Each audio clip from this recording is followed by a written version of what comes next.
Yo, what's going on, guys?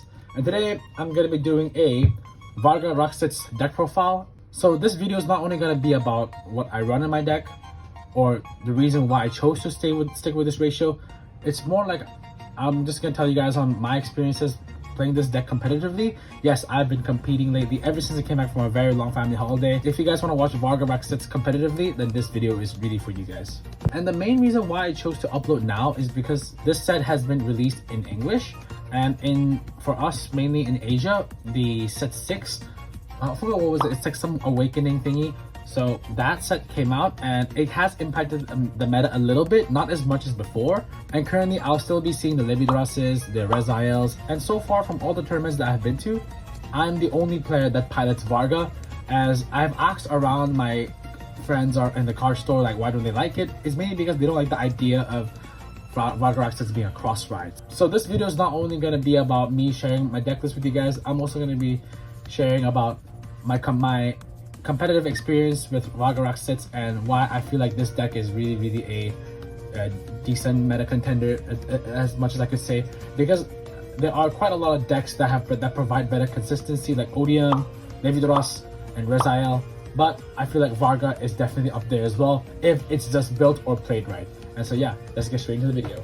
So for the ride line, this is what I find the most successful throughout my local experiences. And the main reason why I love this ride line is because not only is it consistent, I also save a lot of hand and I also have a semi-decent board during my very first ever grade 3 turn. And instead of running Blazenberg Dragon from its original ride line, I run Virgilla instead. It's mainly because the ability to be able to Soul Blast 1 and then ride is really good. And the best part of it is if you go second and then you just call maybe a grade 1 behind it, or maybe you rush early, this unit becomes a 10k body because its ability is give 2k to itself whenever you have another rear guard. Is really nice, and the option of giving you to be soul blasting 1 instead of dishing a card from your hand is really good as well. And with Boulder X Dragon, this calling out from the soul, so it guarantees you a grade 2 body on the field, and it hits magic numbers, and it also retires and draws is really handy, and that's why I really love Boulder X a lot. And last but not least, for Varga itself, when you cannot go into the cross ride, this is all you have, if I'm being honest. And it pains me a lot to say this, but yeah, sometimes when really the Varga Rakshasa doesn't want to pop out in your game, this is the only way you can win. And I feel like Varga as a Vanguard itself is just really strong as well because of his divine skill to be able to restand and then drive check again. So basically you can just attack 3 times guaranteed with just your Vanguard, which is why I really love Varga as a deck in general. And unfortunately, unlike Rezile and Dragres, you cannot run the superior form in the right line, as the Divine Set 1's Varga needs to be on the right line to be able to activate its Persona Ride. It's basically the Unison Dress effect where you cannot ride into the same name to activate the state and to activate Persona Ride as well. So therefore, yeah, this is the current ride that I'm going with right now. And for the grade 3s, I run 4 copies of the MVP itself, Varga Rakshasa. So Rakshasa has to go on mailroom state if you ride on top of a Varga with a different name. So basically this card is a significant upgrade to the original Varga. It's because its ability to retire both players' frontal rear guards without paying the CB when it attacks is already a very strong ability, because there are just some games where your opponent's just going to leave you 1 CB, and then if they do check into an OT during defensive or their first attack, you can choose to pay the CB or not to restand. And if you do pay the CB, instead of you just restanding, you retire both players' back row and then you can restand. So basically, this card can just nuke the whole entire board.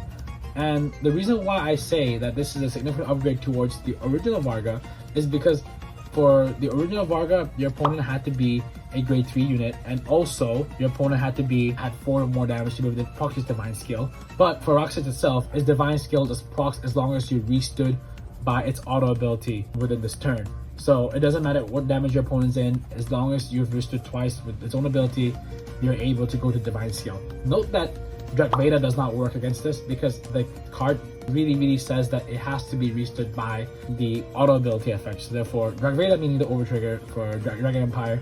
So therefore, yeah, I would still really not recommend running Dragres if you want pure consistency out of this deck, as this deck is already very clunky with the whole cross ride ability, and yeah, especially in standard, you really do not want to risk it at the moment with the current format. And the other grade 2 that I run is 3 copies of Twin Pulse Dragon. This card for me, honestly, is definitely one of those cards that puts in a lot of pressure, especially if you go second, because first of all, it allows you to call a bottom in the field by just playing 3 energy blasts. Note that it's just check top 5, so therefore the chances of you whiffing is quite low, but there are just some moments where I have actually whiffed in my tournament. So the other ability is when this unit on the rearguard circle gets retired by your Vanguard with Varga in its name, you can give your Vanguard plus 5k power. And honestly, I just really love the idea of it being able to give 5k to the Vanguard, is because that extra 5k really does eat an extra card in your opponent's hand. Even if it's a PG, it required them 2 cards just to be able to guard my Vanguard's first swing as well, which is what makes this card extra good. And last but not least, I run a copy of the Regalis piece to either draw 2 cards or put in the soul and countercharge 1 is really nice. This card is especially good in Varga because this deck is really CB heavy, so therefore this Regalis piece is definitely a godsend to the deck. And the potential that I had for the slot for the grade 3s were Obscuracy Glaive Dragon and Dragon's Resonance. I did try out these 2 in my locals, but sadly, like, they didn't really perform as much. Not because it's a bad card, it's because if I don't see rock sets, it's very difficult for me to continuously be working with these cards. And Dragon's Resonance is really good, but it's just really difficult to pocket properly because this deck heavily relies on units being on the field to even proc effects. So there are just so many times in my games where I see more of this than any of my grade 2 or high units. So I decided to fully cut this out. And obviously I'm not going to be cutting the Dragon's Resonance for this Regalis piece card because it has versatile use compared to this one. And it's also once per turn, so therefore it's not really that good of a tech if I'm really being honest. And last but not least, for Obselete Grave, I feel like you can actually try to run both together for Twin Pulse and this, but I feel like throughout my experiences, Twin Pulse is definitely better, is because it not only calls out a unit from your deck, it also reshuffles your deck. And the best part about Twin Pulse is that it gets retired, because for Obselete Grave to be able to fully be at its max potential, it has to be on the front row and it cannot be retired by effects, but it can be removed by opponent's effects. I've gone against Vermilion and Messiah, and trust me, once I lost this unit or it goes bound, it really defeats the purpose of me having this unit to begin with, because for Twin Pulse it benefits the Vanguard, but then for this unit it benefits itself. And ideally I would really want my field to be empty for me to like repopulate again with the way how I want, because there are just some moments where, especially with Roxette's ability to retire the back row, right? For example, if I have Roxette, I attack and the unit behind this unit has to get retired, and I have to use extra cards to be able to just compensate for that slot. And if I do put in the back row and I call a unit in front of it, its power is just gonna be 13k, which is still a good amount of number, but it doesn't benefit anything other than 13k, unlike the other great ones that I'm talking about later. So therefore, yeah, I feel like I decided to cut this out mainly just for personal experiences. But if you guys do like playing this card, if you guys do really stand with this card, then I really suggest you to remove Twin Pulse for this card instead. So for grade 2s, I run 4 copies of Shoota, 4 copies of Farheart, and 3 copies of Dragres Dragon. There's really no changes to the grade 2 lineup. It's been the same ever since set 1. That's why I've said Varga Rakshasa literally has nothing to change other than just the Vanguard and also maybe a few grade 1 slots. But other than that, the grade 2 slots have always been great. It's always at its max. And for this grade 2 lineup, I really have tried cutting out one of each before. Trust me, it really doesn't work. The reason why I like running 4 copies of Shoota is because I can ditch it really early, and because I know that I still have 3 more cards or 3 more other Shootas in the deck. I'm not really too worried about it, because with the way how I currently play, I wouldn't really want to ideally call out 2 Shootas just from its ability, because it doesn't really like disrupt the pressure. It's more like there are just so many games where I'm not just gonna have that much CB, or my opponent's not gonna be giving me that much CB to work with. So therefore, yeah, just running with 1 Shoota is really good enough for me. And for the Farhearts, I mean, it's an energy cycler. I mean, I don't gotta say much about that. It works during the ride phase, it works during the guard step. Therefore, yeah, this card is ultimately really good. And one thing that I've been using a lot with this card is the fact that like this card can help me reoccur a grade 1 from the drop zone. So there are just so many games where I really needed specific grade 1s for me to have this very killing of a turn. And if I have this card in my hand and I have 3 energies to spare, I just cast it, and then from there I can just call any grade 1 from my drop zone and then call it to the rear guard, and it hits magic numbers. Because with the Persona Rite, it becomes 20k power, and then with the grade 1, it becomes 28. So it either eats a front trigger or it eats a regular trigger and also a unit from the hand. It's really good, honestly. And yeah, Boulder Axe is always going to be good to just retire yourself and draw a card. And that's pretty much it for the grade 2 lineups, is because there's really not much to talk about this lineup. It's just how beautiful it is, honestly. It's just really consistent. I just love it so much. And yeah, that's pretty much it. But for the grade 1s, however, there have been slight changes, if I'm really being honest.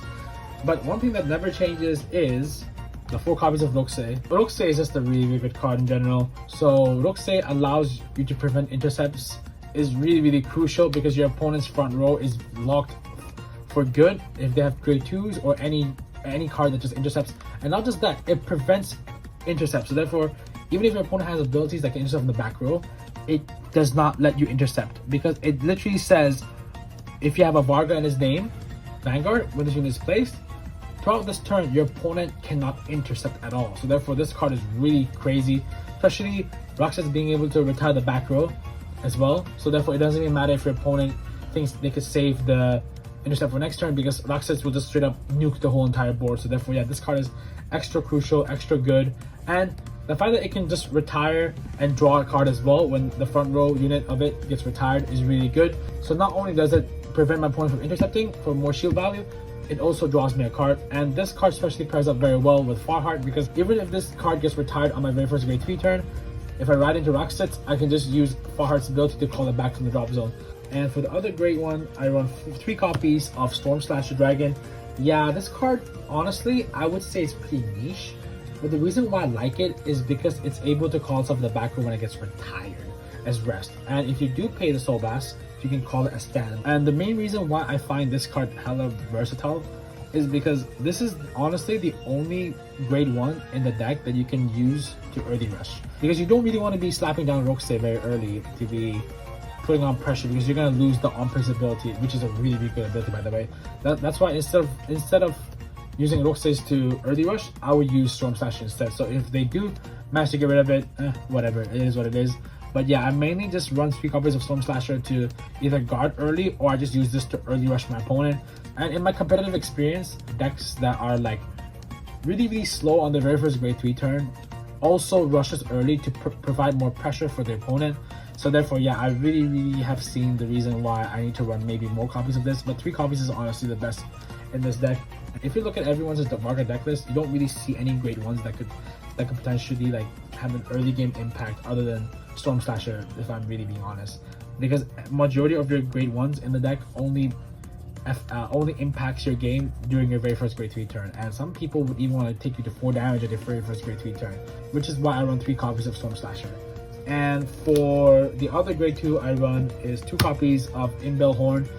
Yes, this card, honestly, I've seen people just flat out cutting it, but in my experience, there are just some games where I can literally kill my opponent, or maybe even take them to 4 damage at my very first ever grade 3 turn, because my opponent, sometimes they just coincidentally won't be able to get PG. So therefore, yeah, like Inbell Horn Dragon just get 15k boost, and if I do go second with Varga, and then with the help of Twin Pulse, it exactly hits 43k power. So therefore, yeah, not only does my opponent need to commit 2 shields or 2 triggers to become 15k, my opponent might have to commit an extra trigger from their hand or extra 15k just to be able to make a 2 to pass, as they don't have a PG. Although your opponent only commits like that once, but being able to even have that one time major guard at your very first grade 2 turn is really scary. And I forgot to note that Storm Slasher gets 5k power if I'm in well room state. So therefore, yeah, this card, honestly, it's definitely a really nice card to have in the deck. And then yeah, like Inbell Horn Dragon is just really what I like at the moment. And to be able to just draw off a card as well and retire is really nice. And last but not least, I run 2 copies of Summit Fair Dragon. Yeah, this card, I really did not want to run this card, but damn, the amount of times I don't see a Rakshasa is really pissing me off. Like, don't get me wrong, like, yes, I run 4 copies of it, but because now standard is 50 card deck, it's so hard for you to just draw into it, when instead you could just try your best to search top 7 to find the Rakshasa itself. And yeah, like, this card itself is just overall really good. because it searches you for a grade 3 or greater with different card name than your current Vanguard. So if you go into Varga Dragres, like the original Varga, you use this on your first grade 3 turn, you can search into Rakshasa and add it to your hand as they are different card names. So therefore, yeah, Summit Flare honestly is a really good card. And overall, it's really good in Dragon Empire because it also works in Vermilion and also works in the end as well. The best part about this card is that it's a very, very strong shield contender when it comes to G-decks. So for G-decks, they just really struggle against this card because it gets 10k shield in general, just like that if my opponent has 4 more cards in the drop zone. But then, however, if my opponent has a G zone, I can choose one grade 3 from my drop and bind it, which is probably going to be the Twin Pulse. And then this unit gets 10k more shield. So therefore, it's basically 20k shield against a G deck, which is why this card is definitely an anti-G card as well. So therefore, yeah, this card is really annoying to deal with. And if you really don't count the PGs, yeah, this is pretty much it for my grade 1s. So before I go into the trigger lineups, I want to show you guys on why I think Shoota is definitely my favorite card of all time in Varga. Yes, there are cards that draws me a lot of cards. There are cards that gets value, and even Rakshasa itself is just really scary. It's just very, very nice to play it. But in my opinion, I had fun playing with Shoota the most. Not because she's hot. Yes, she's very, very sexy. But the main reason why I love this card is because of the first ability. And so what the first ability does is that when this unit attacks, I pay 2 energy, and throughout this battle, this unit gets 5k. And also, it gives one of your units the ability, other than this card name, if this unit is retired from the regular circle, you can bounce it back to your hand. So what that means is that you can literally give it to any unit on the field whenever she attacks, other than herself or any of her other names on the field. So basically, if you have 2 Shootas, you cannot give Shootas the ability. You can give, but however, you can give it to anything on the field. So the reason why I was even able to do well with Rakshasa is because of that ability itself. And what I'm talking about here is that, first of all, these are going to be your major targets for you to bounce back to hand, or maybe even Rokse, you know, like maybe these cards are going to be the major targets for you to bounce back and add them to hand. But one thing that I failed to realize until I played a few more tournaments is the fact that these two allows me to call more defensive options from the deck or even from the drop zone. So if I don't want to bounce Farheart, or if I don't want to bounce Twin Pulse because maybe I want more shield at that time, maybe I need a PG, or maybe for Farheart I don't have enough energy, I used up all my energy on my grade 3 turn. What I could do is I could use any of the abilities before my combat. I can either call PG or I can call Summit Flare, and then during my battle phase, I use Shoota's ability to attack, declare this card to bounce back to my hand, and then I use Rakshas's ability to attack, and note that it retires the back row.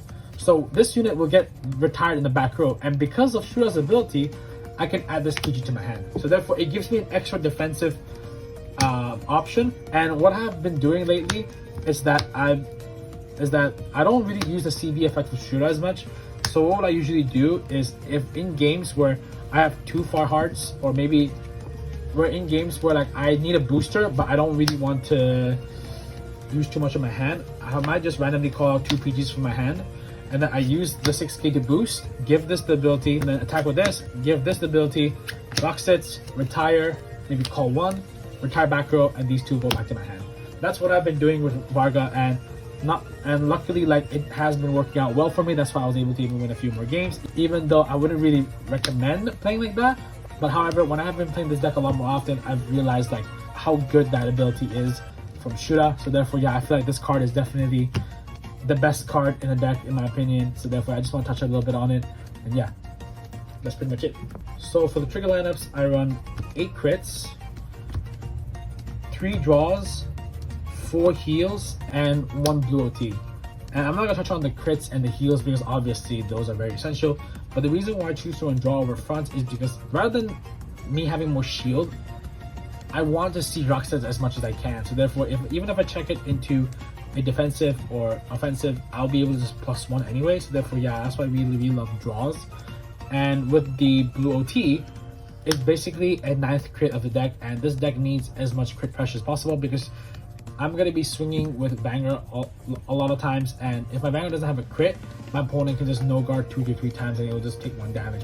But however, in that one time that I swing with Varga, and my opponent decides to no guard that one time, and I check into a crit, it makes a very, very huge difference. Therefore, yeah, I mainly run blue OT to be able to just give the ability to give a critical to one of my units, and also it allows me to recycle a card from my drop zone as well, and also give 100 million, obviously. So therefore, yeah, this is my current trigger lineups. And thank you guys so much for watching this video.